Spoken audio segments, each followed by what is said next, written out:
Welcome back, Wolfpack. Verlis here, and let's see if we can get this video to 1,000 likes. I know I don't ask for you guys to like my videos too often, but it really helps out. So let's see if we can really get a lot of likes on this video, because it is a top 5 strategy video, and people don't really know about it.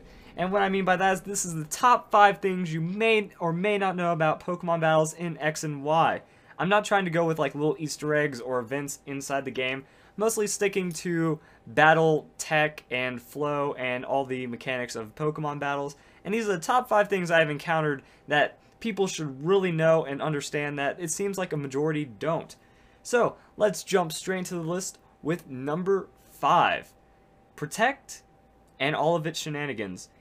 I have a lot of people saying that you should try to use Protect and King's Shield, or Protect and Detect, and infinitely loop around under a Toxic Stall. That way your opponent will get knocked out in a small amount of time.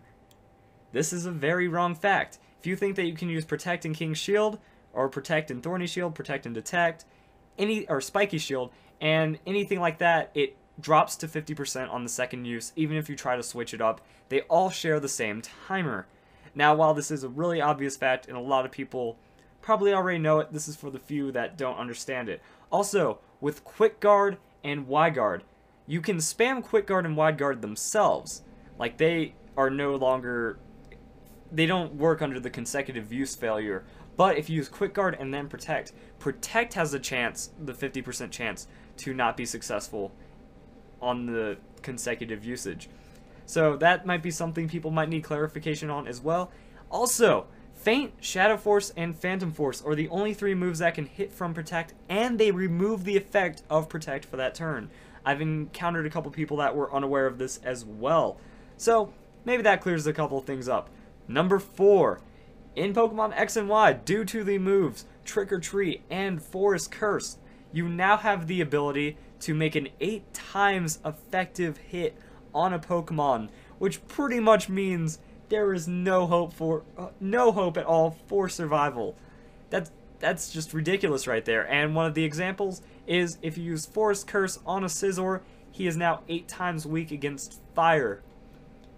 Ooh, you better hope you have a Focus Sash and a way to get around that, because you're gone. There's nothing you can do about that. So that's the first time, which is pretty interesting and I think pretty neat. Alright, number 3. Baton passing any stats into a Pokemon with Contrary will not affect the stats. I don't think a lot of people understand this. The same kind of goes for Simple, in that if you have a Pokemon with Simple, you can Baton pass the boosted stats, and the Pokemon without Simple does get the double benefit from the Pokemon with Simple, even though it doesn't have the ability. So let me break these down in a different way. Baton Pass. So say you have a +4 attack, getting Baton Passed into a Pokemon with Contrary, it does not reverse. They keep the +4. It's only the ones that are applied when the Pokemon is on the field. So if they go and use something that would raise their attack, it drops and now becomes a +2 if they say they use Swords Dance or have a Swagger used against them. And then other Contrary things still work, so if they would lose attack, they'd now gain attack on top of their +4. With the Simple ability, people do have a bit of confusion thinking that if you remove the Simple ability that the stat boosts are reduced, but Contrary and Simple apply it to the stat itself as it is being boosted, not afterwards. So say you use a +1 move with Simple, the game registers it and applies it as a +2, not a +1 with double. Therefore the +2 can go into a different Pokemon and stay if Simple is removed. Alright, now we're looking at number 2. This one is again a thing that people should really definitely know. Destiny Bond.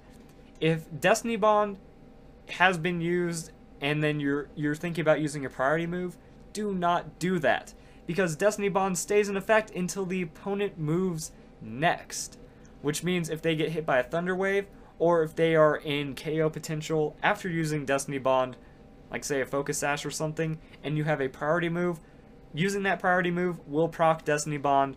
Using the move that is now faster than them will proc Destiny Bond, so on and so forth. So you can get into some nasty loops. If they use Destiny Bond for that first time, you might want to find a creative way to knock them out. such as status, because that Destiny Bond will stay in effect until they run out of power points if they are really stubborn about it. And number one thing you might not have known about Pokemon battles. There are some exclusive moves that are mostly Japan only and very hard to find. These being the move Celebrate, which was given away with event distribution EVs during Pokemon's little like EV celebration at the Pokemon centers. It's a move that, like Splash, does absolutely nothing. From what I've heard about it, pretty much your Pokemon disappears, a box from the sky falls, and your Pokemon hops out of it, and it says like congratulations or something. So it does nothing but make you feel all happy. However, there is another move called Happy Hour. This was an event move as well that you can actually get on a Smeargle. Like Smeargle can sketch these moves. And by doing so, you can actually get these off of, like, you can get these on American Pokemon because they weren't necessarily event, like, they didn't have to be from the event. What Happy Hour does is it is very useful. While not having an in-battle effect, after using the move, the amount of money you would receive for that game is doubled, or that battle is doubled. So again, a very obscure but very useful move if you can get that on something that can use it really well. So I hope you guys enjoyed this list. That was the top 5 things you may not have known about Pokemon X and Y battles. Remember to leave a like on this video, and remember to have a nice day.